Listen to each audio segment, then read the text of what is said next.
Bonjour à tous et bienvenue pour cette cinquième vidéo du calendrier de l'Avent. Donc merci à tous mes boss ici présents pour leur soutien et merci aux autres pour partager votre passion. Donc le NMM clair, c'est ce qu'il y a de à peu près le plus simple, on va dire, en termes de non métallique, parce qu'on va partir sur quelque chose de très clair et du coup on part sur la base qu'on avait déjà posée à l'aérographe sur les étapes précédentes, mais que je vais vous remontrer. Et c'est parti pour la peinture. Donc comme je disais à l'aéro, je vais éclaircir finalement toutes les zones. Et en fait, pour ce qui est du métal, je vais surtout essayer de faire en sorte que les extrémités restent assez sombres, surtout l'extrémité du canon. L'idée étant de garder finalement des zones de lumière assez impactantes et des extrémités plutôt sombres pour se faciliter finalement le travail sur les tâches à venir. Je passe ensuite du contraste Basilicum Grey que je vais diluer au besoin avec du médium. Si vous voulez quelque chose d'encore plus doux, vous pouvez très bien le passer en 2 fois, sachant que vous pouvez aussi utiliser le contraste noir que vous allez diluer de base au moins une fois pour avoir à peu près la même consistance. Au final, cette couleur va me permettre d'écraser, de tomber plus facilement dans les creux pour retrouver finalement les détails de la sculpture et marquer encore plus les contrastes, ce qui tombe bien puisque c'est le nom de la gamme de peinture. Donc il faut savoir aussi qu'évidemment, donc vous l'avez vu, j'ai peint dans une vidéo précédente le jaune, donc forcément les petits coups d'aéro jaune ont pu toucher légèrement le métallique gris. Ça permet aussi de repartir sur une base assez uniforme. Une fois que la contraste est parfaitement sèche, j'attaque tout simplement une reprise à l'aéro. Donc je reviens légèrement à l'aéro avec un voile de blanc très léger pour finalement réintensifier les zones que je veux voir plus claires. Donc là je vais vraiment essayer d'orienter sur la base du canon et puis sur l'ensemble un petit peu du bras mécanique, sachant que je vais me concentrer plutôt sur le bas du bras mécanique et un petit peu sur l'antenne et voilà.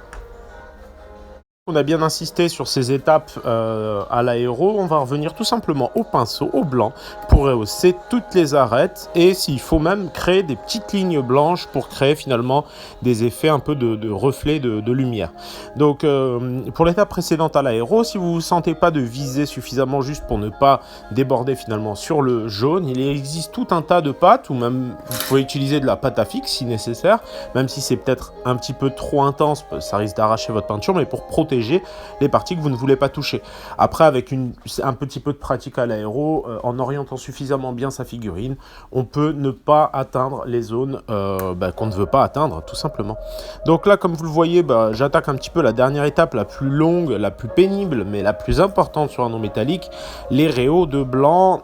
Donc toujours pareil, avec le flanc du pinceau, je vais venir vraiment rehausser toutes les petites arêtes et créer, en fait, comme je le disais, des lignes d'intensité pour les zones de reflet qui ne sont pas déjà définies sur la figurine. Donc par exemple sur l'arrière, donc sur une forme cylindrique, je vais vraiment pousser dans un sens, mais je vais quand même rehausser en bas toute la ligne une fois le travail effectué.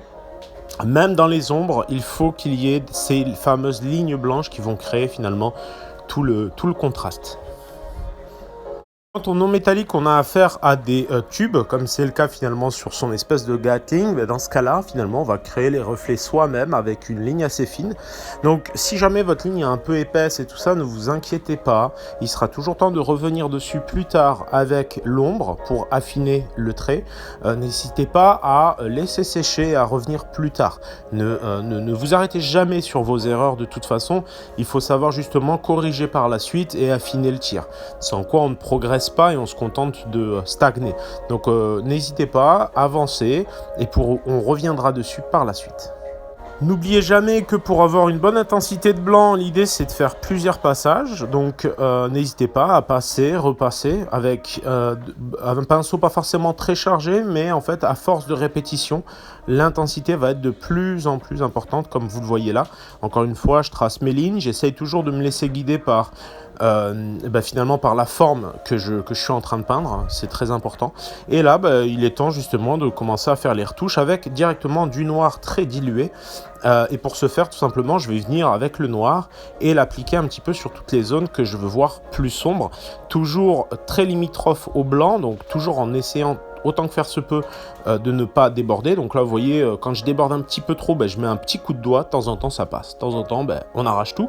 Mais c'est pas grave, il faut essayer. Donc là, ça me permet aussi d'affiner les lignes et les traits, comme je vous ai dit précédemment, pour corriger un petit peu le tir. Pour cette petite vidéo, j'espère qu'elle vous aura plu et je vous dis à demain pour la prochaine.